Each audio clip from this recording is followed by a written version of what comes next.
Welcome. In today's video, we'll guide you through the updated steps to deactivate your X account. Whether you're taking a break or leaving the platform for good, this process is simple and straightforward.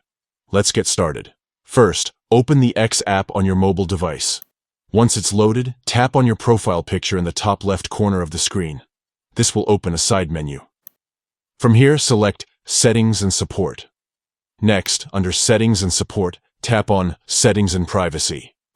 This will bring up a list of options related to your account. Look for and select the option labeled Your Account. Now, within the Your Account section, you'll see an option to deactivate your account. Tap on it. A new screen will appear explaining what deactivation means and what happens next. Scroll down and tap the red Deactivate button. At this point, you'll be prompted to enter your account password. Type it in and tap Deactivate again to confirm your decision. And that's it. Your account is now deactivated.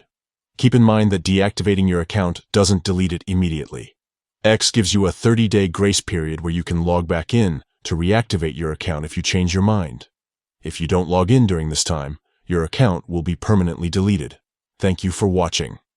If you found this guide helpful, don't forget to like, subscribe, and share with anyone who might need help with their X account. See you next time.